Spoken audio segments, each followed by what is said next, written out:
আসসালামু আলাইকুম guys, welcome back to my new blog. সবাই কেমন আছেন? আই হোপ সবাই ভালো আছেন। শীতকাল তো চলেই এলো, আর মজার মজার খাবার খাবো না তা কি হতে পারে? একদমই না। শীতের দিনে সব থেকে লোভনীয় এবং মজার যে খাবার সবাই পছন্দ করে তার মধ্যে একটি হচ্ছে পিঠা।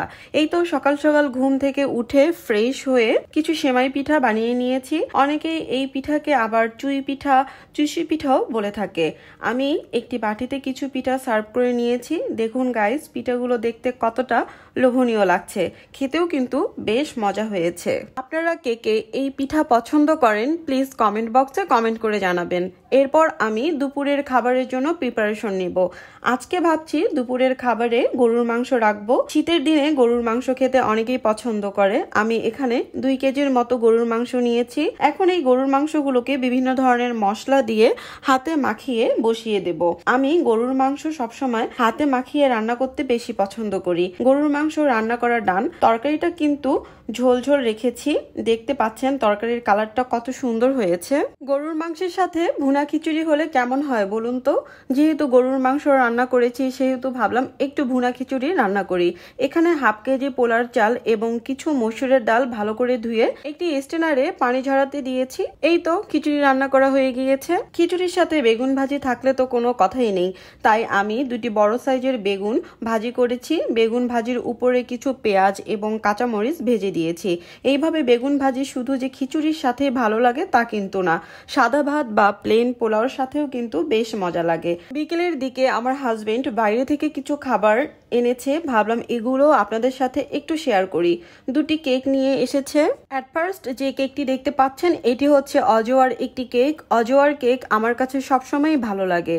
ওয়াও, কেকটি কত নাইস না? এটি ছিল ভ্যানিলা কেক।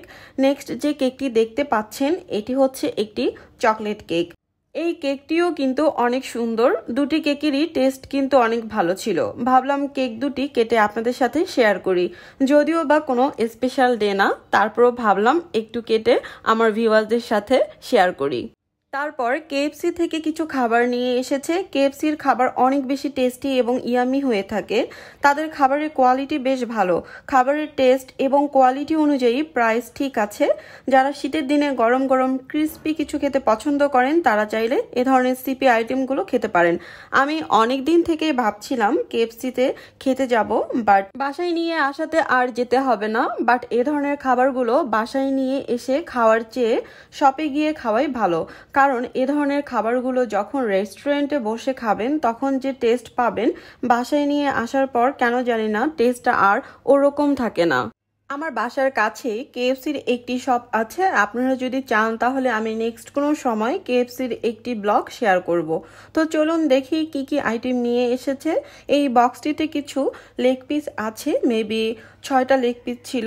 দেন আরও একটি বক্সে আলাদা একটি লেগ পিস নিয়েছে। বেসিক্যালি এটি আমার মামুনির জন্য আলাদাভাবে নেওয়া। এখানে কিছু সস এবং মেয়োনিজ টাইপের কিছু দিয়েছে, বাট আমার কাছে এগুলো একদমই ভালো লাগে না।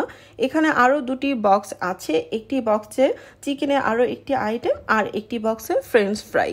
আমার মামুনি ফ্রেঞ্চ ফ্রাই খেতে খুব বেশি পছন্দ করে। সুলতান ডাইন থেকে কাচ্চিও নিয়ে এসেছে। ইন্টারেস্টিং বিষয় হচ্ছে আমি যে আজকে দুপুরের জন্য গরুর মাংস এবং খিচুড়ি রান্না করেছি আমার হাজবেন্ড কিন্তু জানে না।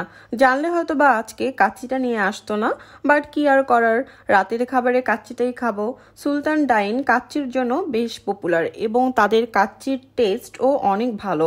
2টি আলাদা কালারের বক্সে খাবার প্যাকেজিং করা। সুলতান ডাইনের কাচ্চি আপনাদের কাছে কেমন লাগে অবশ্যই কমেন্ট বক্সে কমেন্ট করে জানাবেন।